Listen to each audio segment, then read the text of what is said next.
नमस्कार दोस्तों, स्वागत है आपका इस अपने YouTube चैनल में। दोस्तों, आंध्र प्रदेश के चित्तूर जिले के तिरुपति के पास तिरुमाला पहाड़ी पर स्थित भगवान वेंकटेश्वर का प्रसिद्ध मंदिर है, जहां भगवान विष्णु की पूजा होती है। इनकी ख्याति तिरुपति बालाजी के रूप में है। भगवान श्री वेंकटेश्वर अपनी पत्नी पद्मावती अर्थात लक्ष्मी माता के साथ तिरुमला में निवास करते हैं। तो आइए दोस्तों जानते हैं यहाँ के बारे में कुछ आश्चर्यजनक तथ्य। लेकिन उससे पहले दोस्तों, अगर आपने इस चैनल को अभी तक सब्सक्राइब नहीं किया है तो चैनल को जरूर सब्सक्राइब कर लें और अगर वीडियो अच्छी लगे तो लाइक भी कर दे। दोस्तों, श्री विष्णु ने कुछ समय के लिए तिरुमला में स्थित स्वामी पुष्करणी नामक कुंड के किनारे निवास किया था। आज भी यह कुंड विद्यमान है, जिसके जल से ही मंदिर के कार्य संपन्न होते हैं। मंदिर में बालाजी की जीवंत प्रतिमा एक विशेष पत्थर से बनी हुई है। ऐसा कहते हैं कि बालाजी की प्रतिमा को पसीना आता है और उनकी प्रतिमा पर पसीने की बूंदें स्पष्ट रूप से देखी जा सकती हैं। बालाजी की पीठ को जितनी बार भी साफ करो वहाँ गीलापन रहता ही है, इसीलिए मंदिर में तापमान कम रखा जाता है। कहते हैं कि भगवान के इस रूप में माँ लक्ष्मी भी समाहित हैं, इसीलिए यहाँ बालाजी को स्त्री और पुरुष दोनों के वस्त्र पहनाने की परंपरा है। बालाजी को प्रतिदिन नीचे धोती और ऊपर साड़ी से सजाया जाता है। कहते हैं कि भगवान वेंकटेश्वर के सिर के बाल असली हैं, जो कभी उलझते नहीं हैं और हमेशा मुलायम बने रहते हैं। यह बाल कैसे असली हैं, इसका रहस्य बताना मुश्किल है। कहते हैं कि यहाँ मंदिर में दाहिनी ओर एक ऐसी छड़ी रखी है जिससे बचपन में भी कभी बालाजी की पिटाई की जाती थी। पिटाई करने से इस छड़ी से भगवान की थोड़ी पर चोट लग गई थी, इसी कारण उनकी थोड़ी पर चंदन का लेप लगाया जाता है। बालाजी के सिर पर अनंताल वारजी के द्वारा मारे गए निशान भी मौजूद हैं। कहते हैं कि भगवान वेंकटेश्वर की प्रतिमा पर अगर कान लगाकर सुने तो भीतर से समुद्र की लहरों जैसी ध्वनि सुनाई देती है। यह आवाज कैसे और किसकी आती है, यह रहस्य अभी तक बरकरार है। प्रत्येक गुरुवार को बालाजी का श्रृंगार हटाकर स्नान कराकर चंदन का लेप लगाया जाता है और जब ये लेप हटाया जाता है तो बालाजी के हृदय में माँ लक्ष्मी जी की आकृति दिखाई देती है। बालाजी के मंदिर में एक दीपक हमेशा जलता रहता है। अचंभा यह है कि इस दीपक में कभी भी तेल या घी नहीं डाला जाता। यहाँ तक कि ये भी नहीं ज्ञात है कि दीपक को सबसे पहले किसने और कब प्रज्वलित किया था। भगवान बालाजी पर पचाई नामक कपूर लगाया जाता है। इस कपूर के बारे में कहा जाता है कि ये किसी भी पत्थर पर लगाया जाता है तो पत्थर में कुछ समय में दरार पड़ जाती है, परंतु भगवान बालाजी की मूर्ति पर इस पचाई कपूर का कोई प्रभाव नहीं होता है। बालाजी गर्भगृह के मध्य भाग में खड़े दिखाई देते हैं, मगर बाहर से देखने पर ऐसा लगता है कि वे दाईं तरफ के कोने में खड़े हैं। तो दोस्तों, ये रोचक और आश्चर्यजनक जानकारी आपको कैसी लगी? अगर ये जानकारी आपको अच्छी लगी हो तो कमेंट सेक्शन में कमेंट करके जरूर बताइएगा। दोस्तों, आज मैं जो कहानी आप लोगों को बताने जा रही हूँ वो भारत के सबसे रहस्यमय मंदिर पद्मनाभ मंदिर के बारे में है। आपने कभी न कभी इस मंदिर के बारे में जरूर सुना होगा। साल 2011 में जब इसके 6 दरवाजे को खोला गया था तो उसमें बेशुमार खजाने की प्राप्ति हुई थी। हालांकि तब 7वें दरवाजे की खोलने को लेकर काफी विवाद हुआ था।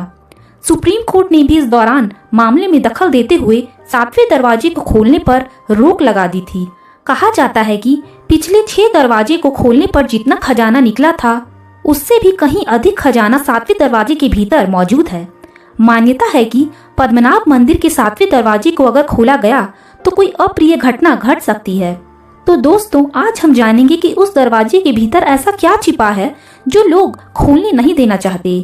दरअसल भगवान विष्णु को समर्पित ये मंदिर तिरुवनंतपुरम में स्थित है। इसे त्रावणकोर के राजाओं द्वारा बनाया गया था। उस समय त्रावणकोर के राजा भगवान विष्णु के परम भक्त हुआ करते थे। उन्होंने अपनी संपत्ति और सब कुछ भगवान विष्णु के प्रति समर्पित कर दिया था। 1750 में महाराज मार्तंड वर्मा ने अपने आप को भगवान का दास बताया था। कहा जाता है कि तब से ही इस मंदिर की देखरेख राजघराना कर रहे हैं। जब पद्मनाभ मंदिर के 6 दरवाजे को खोला गया था उस समय करीब 1,32,000 करोड़ का खजाना भारत सरकार को प्राप्त हुआ। वहीं अब तक इस मंदिर के 7वें दरवाजे को खोला नहीं गया है। कहा जाता है कि ये दरवाजा शापित है और इसे एक खास मंत्र के द्वारा ही खोला जा सकता है। 7वें दरवाजे, जिसको बोल्ट बी के नाम से भी जाना जाता है, उस पर एक सांप के आकार का चित्र बना हुआ है। स्थानीय लोगों के अनुसार अगर 7वें दरवाजे को खोला गया तो कई तरह की अशुभ घटनाएं होंगी। कहा जाता है कि एक बार किसी व्यक्ति ने दरवाजे को खोलने का प्रयास किया, लेकिन उसी समय उसको जहरीले सांप ने काट लिया। कई लोगों की मान्यता है कि खजाने की रक्षा सांप करते हैं। इस दरवाजे पर किसी भी प्रकार का ताला नहीं लगा हुआ है। मान्यताओं की माने तो पद्मनाभ स्वामी मंदिर के 7वें दरवाजे को गरुड़ मंत्र के उच्चारण करने के बाद ही खोला जा सकता है। यदि मंत्र पढ़ते वक्त पुजारी से कुछ गलती होती है तो उसी समय उसकी मृत्यु हो जाएगी। इस दरवाजे को कोई सिद्ध पुरुष ही मंत्रोच्चारण करके खोल सकता है। हालांकि इस बात का अब तक कोई पता नहीं चला है कि मंदिर के 7वें दरवाजे के भीतर कितना खजाना छिपा हुआ है। इस वजह से पद्मनाभ स्वामी मंदिर का 7वां दरवाजा आज भी रहस्य का विषय बना हुआ है। अब तक इसके राज से पर्दा नहीं उठ पाया है। तो दोस्तों, ये जानकारी आपको कैसी लगी? अगर ये जानकारी आपको अच्छी लगी हो तो वीडियो को लाइक करना बिल्कुल ना भूलें और ऐसी और भी जानकारी भरी वीडियो देखने के लिए चैनल को सब्सक्राइब जरूर कर लें। दोस्तों, हमारे देश में रहस्यों से भरे मंदिरों की कमी नहीं है। ऐसा ही एक मंदिर है दक्षिण भारत की। यह मंदिर पुरातन काल से आज तक लोगों के लिए उत्सुकता का विषय है। बता दें कि यह मंदिर भगवान शिव, भगवान विष्णु और भगवान वीरभद्र को समर्पित है। तो आइए दोस्तों, जानते हैं क्या है इस मंदिर का रहस्य। आंध्र प्रदेश के अनंतपुर जिले में स्थापित लेपाक्षी मंदिर 70 खंभों पर खड़ा है, लेकिन आपको यह जानकर हैरानी होगी कि मंदिर का एक खंभा जमीन को छूता ही नहीं है, बल्कि हवा में झूलता रहता है। यही वजह है कि इस मंदिर को हैंगिंग टेम्पल के नाम से भी जाना जाता है। मंदिर को लेकर बताया गया है कि 70 खंभों वाला यह मंदिर उस एक झूलते हुए खंभे को छोड़कर बाकी के 69 खंभों पर होगा। इसलिए एक खंभे के हवा में झूलने से कोई फर्क नहीं पड़ता होगा। लेकिन कहा जाता है कि अंग्रेजी हुकूमत के दौरान ब्रिटिश इंजीनियर हैमिल्टन ने भी कुछ यही थ्योरी दी थी। कहा जाता है कि वर्ष 1902 में उस ब्रिटिश इंजीनियर ने मंदिर के रहस्य को सुलझाने की तमाम कोशिशें की। इमारत का आधार किस खंभे पर है ये जानने के लिए उस इंजीनियर ने हवा में झूलते खंभे पर हथौड़े से भी वार किए। उससे तकरीबन 25 फीट दूर स्थित खंभों पर दरारें आ गई। इससे यह पता चला कि मंदिर का सारा वजन इसी झूलते हुए खंभे पर है। इसके बाद वह इंजीनियर भी मंदिर में झूलते हुए खंभे की थ्योरी के सामने हार मानकर वापस चला गया। मंदिर के निर्माण को लेकर अलग अलग मत हैं। इस धाम में मौजूद एक स्वयंभू शिवलिंग भी है, जिसे शिव का रौद्र रूप यानी वीरभद्र अवतार माना जाता है। जानकारी के अनुसार यह शिवलिंग 15वीं शताब्दी तक खुले आसमान के नीचे विराजमान था, लेकिन 1538 में 2 भाइयों विरूपणा और वीरण्णा ने मंदिर का निर्माण किया था, जो कि विजयनगर राजा के यहाँ काम करते थे। वहीं पौराणिक मान्यताओं के अनुसार लेपाक्षी मंदिर परिसर में स्थित वीरभद्र मंदिर का निर्माण ऋषि अगस्त्य ने करवाया था। लेपाक्षी मंदिर को लेकर एक और कहानी मिलती है। इसके मुताबिक एक बार वैष्णव यानी विष्णु के भक्त और शैव यानी शिव के भक्त के बीच सर्वश्रेष्ठ होने की बहस शुरू हो गई, जो कि सदियों तक चलती रही, जिसे रोकने के लिए ही अगस्त्य मुनि ने इसी स्थान पर तप किया और अपने तपोबल के प्रभाव से उस बहस को खत्म कर दिया। उन्होंने भक्तों को यह भी भान कराया कि विष्णु और शिव एक दूसरे के पूरक हैं। मंदिर के पास ही विष्णु का एक अद्भुत रूप है रघुनाथेश्वर का, जहाँ विष्णु भगवान शंकर की पीठ पर आसन सजाए हुए हैं। यहाँ विष्णु जी को शिव जी के ऊपर प्रतिष्ठित किया है रघुनाथ स्वामी के रूप में, इसीलिए वह रघुनाथेश्वर कहलाए। लेपाक्षी मंदिर के झूलते हुए खंभे को लेकर एक परंपरा चली आ रही है। कहा जाता है कि जो भी श्रद्धालु लटके हुए खंभे के नीचे से कपड़ा निकालते हैं, उनके जीवन में फिर किसी बात की भी दुख तकलीफ नहीं होती। परिवार में सुख शांति और समृद्धि का आगमन होता है। बताया जाता है कि पहले दूसरे खंभों की ही तरह यह खंभा भी जमीन से जुड़ा था।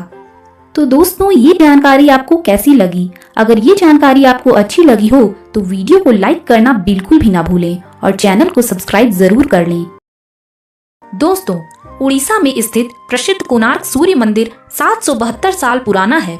बलुआ पत्थर और ग्रेनाइट से बने इस मंदिर को देखने के लिए दुनिया भर से सैलानी आते हैं। इस मंदिर का निर्माण इस तरह से किया गया है कि सूर्य की पहली किरण मंदिर के प्रवेश द्वार पर पड़ती है। तो आइए दोस्तों, जानते हैं इस मंदिर की कुछ पौराणिक मान्यताओं और रहस्यों के बारे में।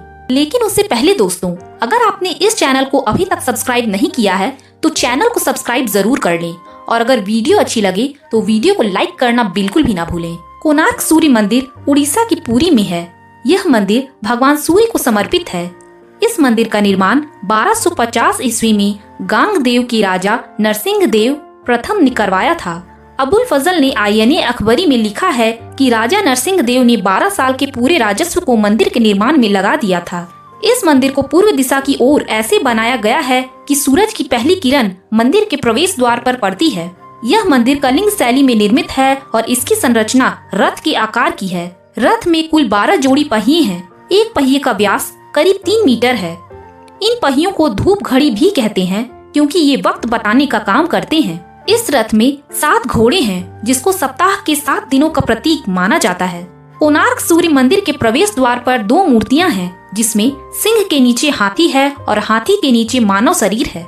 मान्यता है कि इस मंदिर के करीब 2 किलोमीटर उत्तर में चंद्रभागा नदी बहती थी जो अब विलुप्त हो गई है। ऐसी कहावत है कि इस मंदिर के निर्माण में 1200 कुशल शिल्पियों ने 12 साल तक काम किया, लेकिन मंदिर का निर्माण कार्य पूरा नहीं हो पाया, जिसके बाद मुख्य शिल्पकार दिशु मुहराणा के बेटे धर्मपदा ने निर्माण पूरा किया और मंदिर बनने के बाद उन्होंने चंद्रभागा नदी में कूदकर जान दे दी। इस मंदिर का निर्माण बलुआ पत्थर और ग्रेनाइट से हुआ है। कोणार्क शब्द 2 शब्दों कोण और अर्क से मिलकर बना हुआ है, जिसमें अर्क का अर्थ सूर्यदेव है। इस मंदिर में भगवान सूर्य रथ पर सवार हैं। यह मंदिर जगन्नाथपुरी से करीब 35 किलोमीटर की दूरी पर स्थित है। इस मंदिर को साल 1984 में यूनेस्को ने विश्व धरोहर स्थल घोषित किया था। पौराणिक मान्यता के अनुसार श्री कृष्ण के पुत्र सांब को श्राप मिलने के कारण कोढ़ रोग हो गया था, जिससे निजात पाने के लिए सांब ने मित्रवन में चंद्रभागा नदी के संगम पर कोणार्क में 12 साल तक तपस्या की, जिसके बाद सूर्यदेव ने उन्हें इस रोग से मुक्त किया। तब उन्होंने इस जगह पर सूर्यदेव का मंदिर स्थापित करने का निर्णय लिया और नदी में स्नान के दौरान उन्हें सूर्यदेव की एक प्रतिमा मिली। ऐसी मान्यता है कि सूर्यदेव की इस प्रतिमा को विश्वकर्मा ने बनाया था। इसी मूर्ति को सांब ने स्थापित किया। तो दोस्तों, ये जानकारी आपको कैसी लगी? अगर ये जानकारी आपको अच्छी लगी हो तो कमेंट सेक्शन में कमेंट करके जरूर बताइएगा। धन्यवाद।